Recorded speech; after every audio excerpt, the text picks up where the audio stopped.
Okay, okay. The Fury Druid. Mm. Forgive me while I swallow some fine bread and cheese that I've spent my life savings on. So the Fury Druid is a class I actually like. I used to be a class I really didn't like. Now I think it's pretty dope. And here's why. Here's why. You get to use a big fucking two-handed weapon. This is one of the only builds that I'm using a two-handed weapon on. I don't know, that's not really the only reason. I actually think it plays pretty smooth. Like, it plays pretty smooth. So, you know, I used to think that it was just like a worse Frenzy Barbarian. Now I think it's actually like a better two-handed Zealer. Like, it's pretty smooth. I gotta be honest with you. Especially because I don't have like the best gear. If you had the best gear, a Fanaticism two-handed Zealer, probably way better. But, you know, this one is, my gear all in all is like pretty mid-level. You know, like a lot of people would probably consider my end game gear to be relatively budget, but I'm, cruising through Players 1 at a pretty good rate. And this is a piece of garbage. Yeah. All right. Anyways, I'm a fan of the build now, and I'll go over the skills and kind of talk you through my whole ideology of the Fury Druid. Is that what we're talking about? Yeah, the Fury Druid. Okay.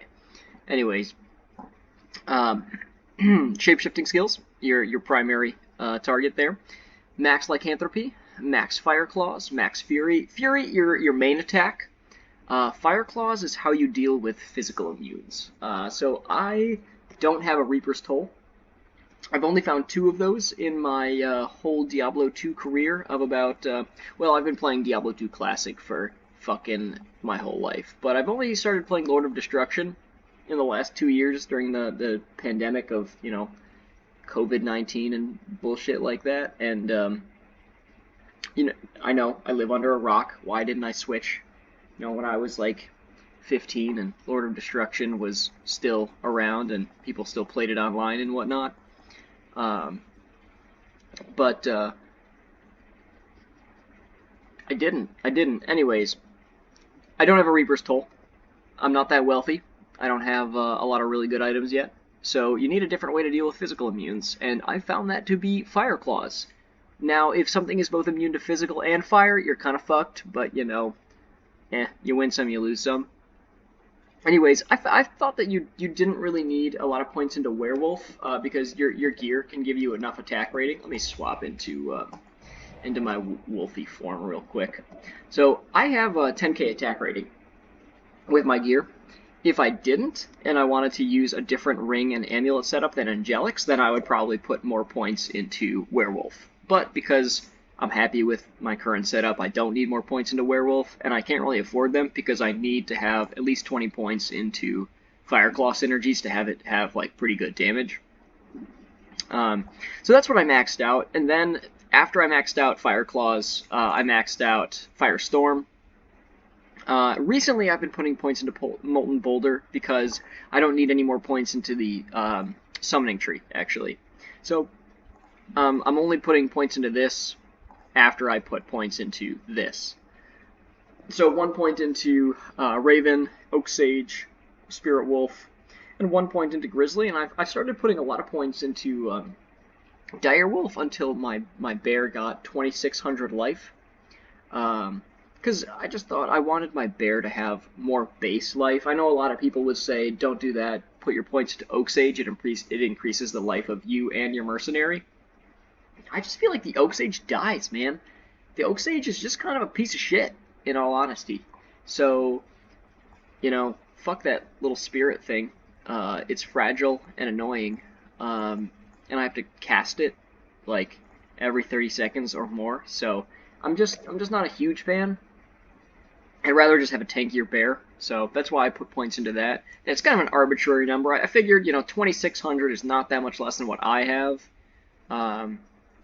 Should be good enough. Your bear has a lot of life, but he doesn't have resistances, so he can still get pretty fucked up by, like, really tough, elemental monsters, just as like a heads up, you know. And I actually do resummon him pretty regularly, it's just as part of my battle strategy. So we'll get into that when we get to the gameplay.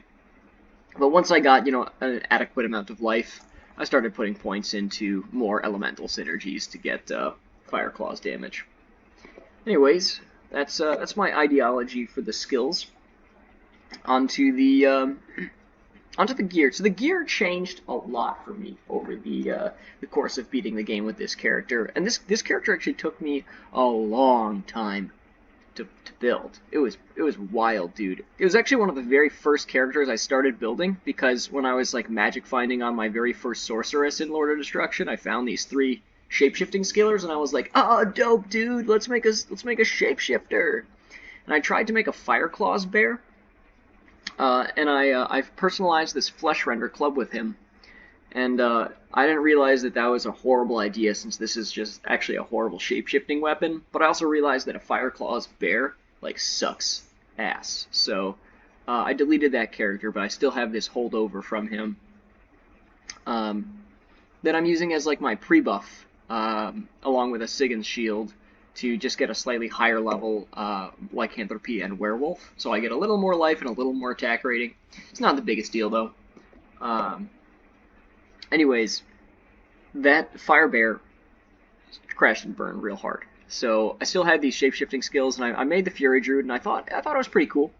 But I didn't have like a super great weapon. I was using the Rib Cracker for most of this game, which I actually beat the game with. I actually beat the game with the Rib Cracker, and I'll show you that setup in a little bit, actually. But I just really wanted to use these shape-shifting skills, Grand Charms. So that's why I built this character. Anyways, I got kind of hard stuck in Act 2 for a long time. This is story time, by the way. Story time with the Badger. And I got pretty hard stuck because you just, like, you don't leech from shit in Act 2. They're all skeletons, and they all just, like, you know, don't let you leech from them. So all of my Feral Rage, I had maxed out Feral Rage at that point, because I was like, yeah, I better get all the lifesteal that I can, bro. And I like didn't have basically any points into Fire Claws. I like wasn't able to deal with physical immunes at that point. I hadn't figured this out. I hadn't figured out the build quite yet. So I like was dying a lot because I couldn't leech shit, and I didn't have a way to deal with physical immunes, and I was just like, this character sucks. I hate it. And it's, you know, my build at the time was not great. It's basically what like any budget Fury Druid is gonna be. Let me just like show you what it was.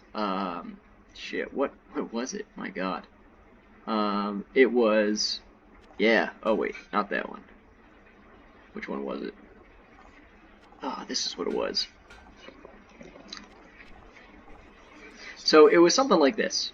Oh, and I didn't even have Gores at that time. So it was something like Rib Cracker, Treachery, Kiara's something or other for resistances, Laying of Hands, String of Ears or Verdungos, and then I had a, what was it?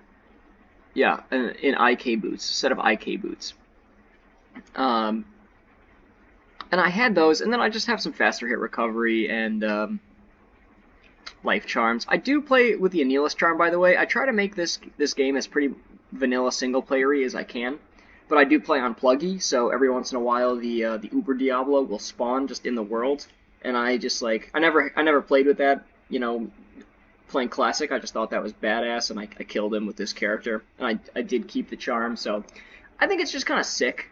But I didn't have the charm for quite a while, so we'll just put that in my cube. You can basically see that your resistances are not that great. If you do get the Fade proc, which is pretty much all I use the Treachery for, then my resistances for Fire and Lightning would be, you know, 75, and Cold and Poison would be like 65 and 50, respectively, or something like that.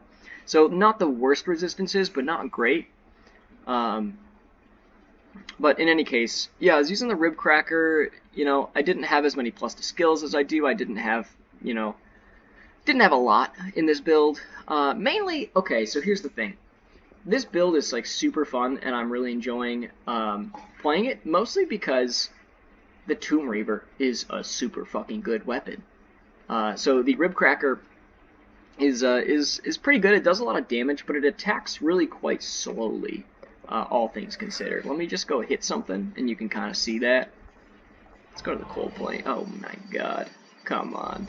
Alright, there we go. Alright. So, that's my attack speed. And you might be thinking, oh, well, that's quite fast. And you would be wrong. The Tomb Reaver hits much faster. There we go, now I can use it. So yeah, the Treachery, I know that's a controversial choice because you don't actually use the increased attack speed from it, since only your weapon attack speed matters when you've been shapeshifted. But this thing has 70 increased attack speed, this thing has 100 with 2 shales in it, so you just attack way, way faster with this guy. And I'll just show you real quick again. Oh yeah, oh my god. You see that? You see that? Oh, wow. Almost orgasmic. You know, if you don't mind me comparing sex to playing this game. So the Fade proc was really necessary there. I did end up finding a way to have like decent resistances, and primarily that was through when I found Yalal's main. I got a lot more resistances along with the Laying of Hands and just a couple res charms. Actually, I could have better resistances, so the Anilus charm actually is very helpful in that regard, but if I didn't want to play with that, I could just put resistance charms in this extra space right here, but I'm lucky that I have the Anilus and I don't need to. Anyways, Tomb Reaver is super good. It attacks super fast, it's got super high damage, and it gives you plus to resistances, so resistances, like I said, kind of hard to find on this character. This is super useful. I wish it had 3 sockets. I would put a skull in it so I had a little bit of mana steal. The life steal would be nice, but really it would actually be for the mana steal because, you know, I actually don't have too many mana problems with this character, but you can see that most of the potions I have are mana potions because if you get mana burned, you're fucked. And the weird part about the werewolf is that you don't just like attack normally if you're mana burned. Like I have to actually left click normal attack instead of just holding right click down. So the Tomb Reaver is very good, and actually, interestingly enough, the 10% chance to reanimate as returned is very useful as well. Then Yalal's main, probably the best in slot. G-Face would be nice to have, because I don't have like a ton of crushing blow on this character, but Yalal's main is just like so sick. I mean, plus to skills, faster hit recovery, attack rating, strength, resistances. The 5 to mana after each kill is useful again because I don't leech. So holy shit, that's just a really good helm. Then for attack rating, I'm using a 2-piece Angelic set along with a Raven Frost. Mainly that one for the Cannot Be Frozen, but the attack rating in Dex is certainly useful, especially because Tomb Reaver actually has a pretty high Dex requirement. I mean, compared to the Rib Cracker. I had much more like life when I was using the Rib Cracker because I didn't have to put as many points into strength and dex. And then the Laying of Hands is just kind of like a no-brainer. Like it's one of the best PVM gloves in the game. Just that fire res and the 350 damage to demons is just super good. And even though you don't use the attack speed, like the damage is good enough that you want it. I was using Dungos for a while. I actually think String of Ears is better because all of the vitality that you get from Dungos does not actually receive a bonus from being in werewolf form and having like your life increased by 200%. So that's very interesting, I thought. So I would only get 66 life from the Verdungos, 2 for each vitality point it gave me, which is not all that much in the grand scheme of things. I thought that just having a little extra life steal would just be better. Who knows if that's true, but this is the way it kind of worked out for me, and I'm appreciating it. Duress, I'm kind of using. It's pretty solid. It's almost like a Chains of Honor mini to me. I would use Chains of Honor primarily for like the damage that it provides along with the resistances. I know the +2 skills are like super useful on casters and whatnot as well, but I would probably put most Chains of Honors on a melee build.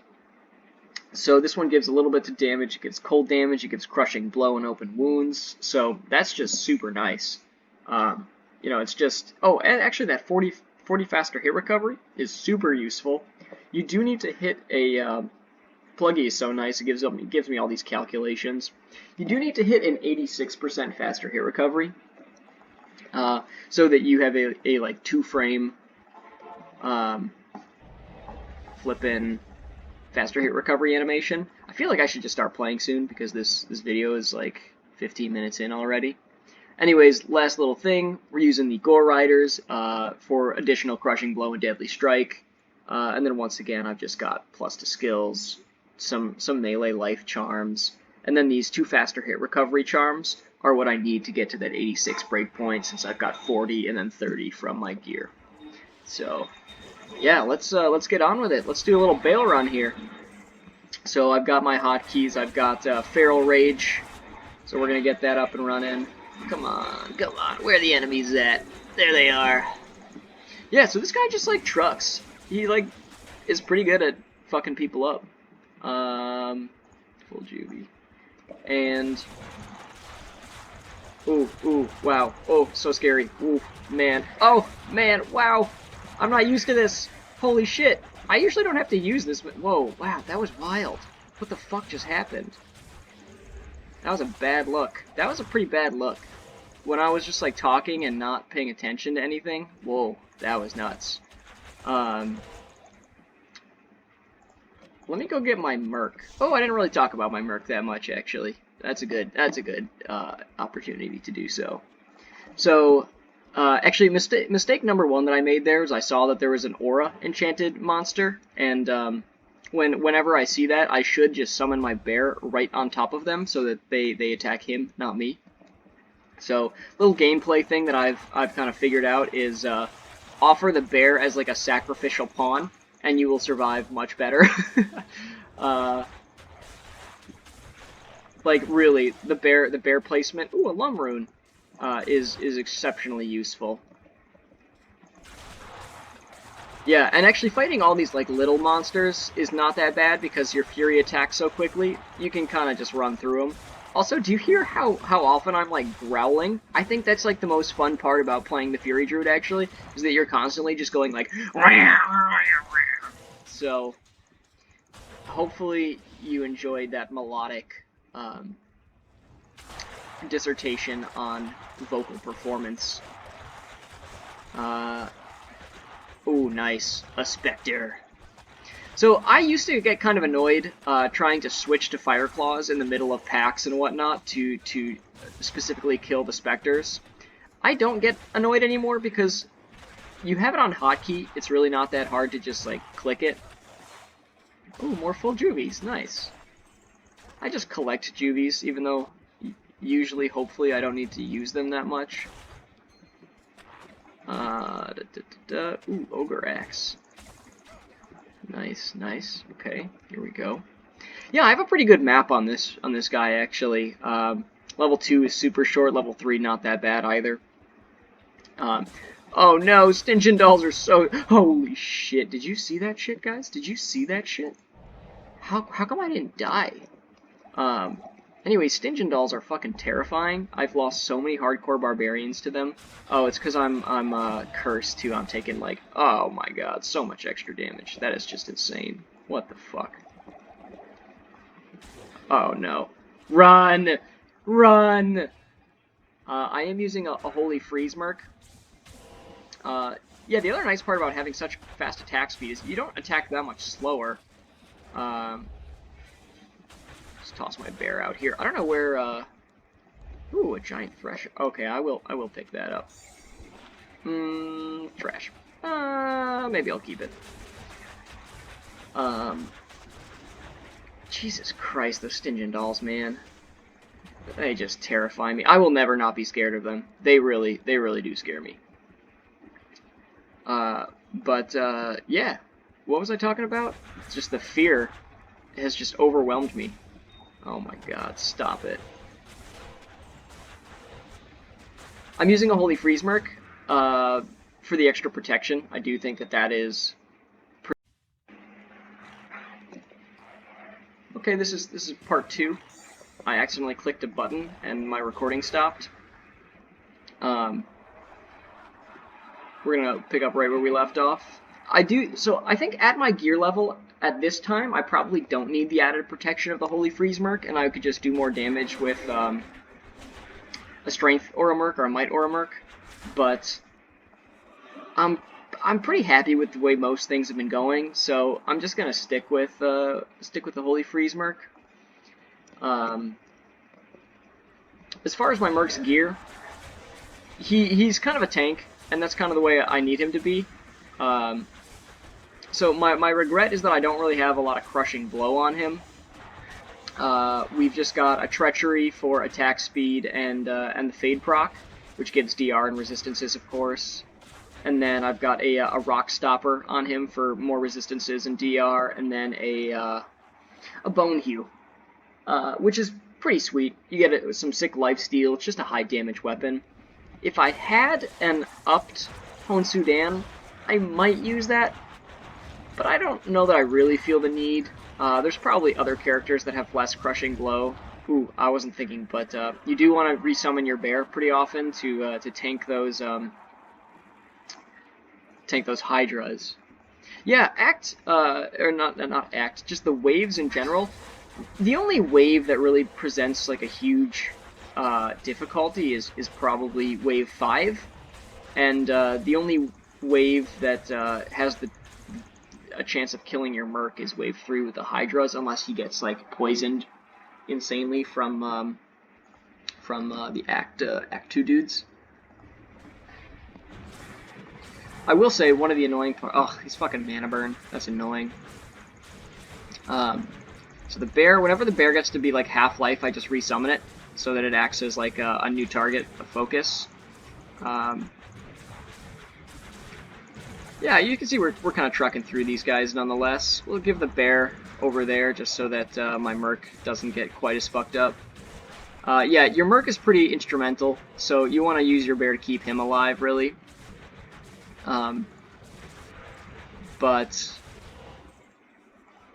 yeah, you can see that even though I'm decrepified, I'm attacking pretty quick. It's pretty solid stuff. And I was talking about something else, but I do not remember what it was. Yeah, we're pretty much good to go now. Yeah, we've got a decent boss kill on this character. It's not great, but the amount of crushing... We've got 30% crushing blow between the gores, and, what the fuck? Come here, dude. Between the gores and my duress. So we do alright against Bale. Oh man. He's being pretty feisty right now though.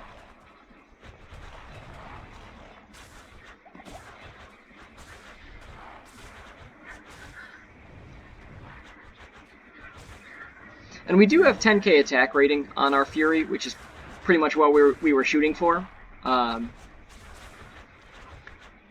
So that's pretty nice. Actually, Fire Claws has an even higher attack rating if I ever needed it, but so far I have not. Oh no, I don't want my Merc to die. Alright, we're out of potions, so hopefully this one will do the trick. Yeah, I was gonna say, and then I didn't for a long time, that your Feral Rage can kind of run out between Bale waves, and that can be kind of annoying. But for the most part, ooh, a War Scepter. Is this thing any good after all? No, it is really trash. Alright. This thing is unnecessary as well. Plus to skills, plus life? Not the one that I wanted. Masteries? I don't think there's any real use for a Masteries. Wow.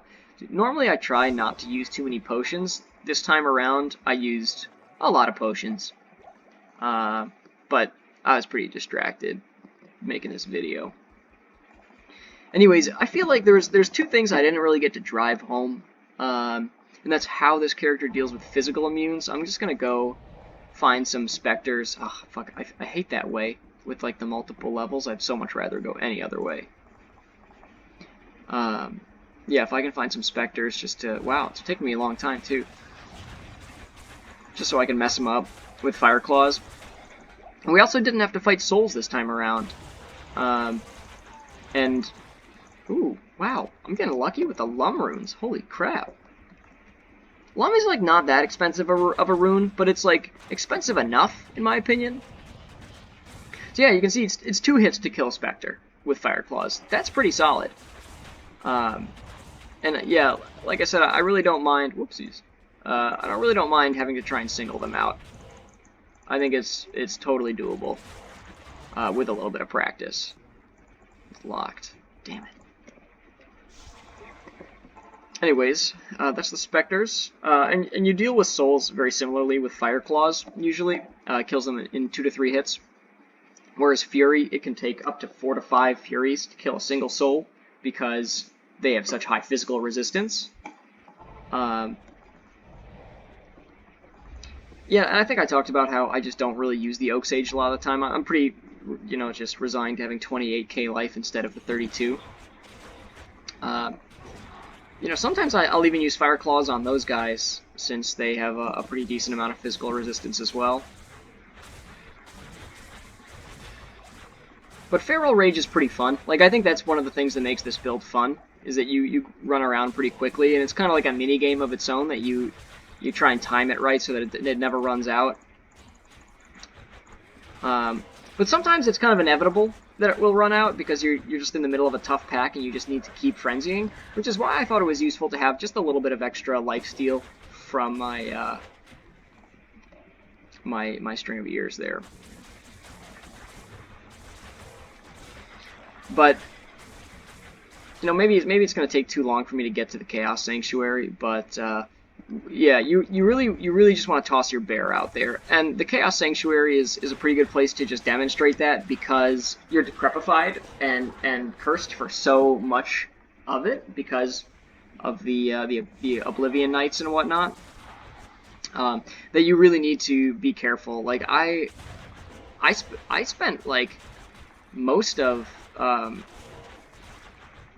spent until level 81 in the Chaos Sanctuary just leveling so that I could get the feel of how to play this character, and that was when I was still using my Ribcracker Treachery setup. And like, I wasn't attacking as fast, I wasn't doing as much damage. So it was at that point that I, see, like right here, I'm kind of getting messed up. Like, you really just need to be able to toss your bear at things, use him as that sacrificial lamb, and and then kind of kill the priority targets. So like here again, summon the bear just to make sure that there's another meat shield in there. And I've been pretty bad about my Feral Rage this time around. I keep letting it drop. Yeah, the bear is not like a plug-and-play unit. I used to think of him as such, but you really want to resummon him in the thickest pack of monsters pretty regularly. But yeah, I mean, this character is pretty smooth overall, and I've been pretty happy with him, especially on Lord Deceased, by the way. Like, oh man, he's scary for melee characters. But yeah, you just want to make sure that you summon your bear right in front of his minions, and then you kind of like kill the ones on the outskirts. Wow, where did these fucking grotesque worms come from?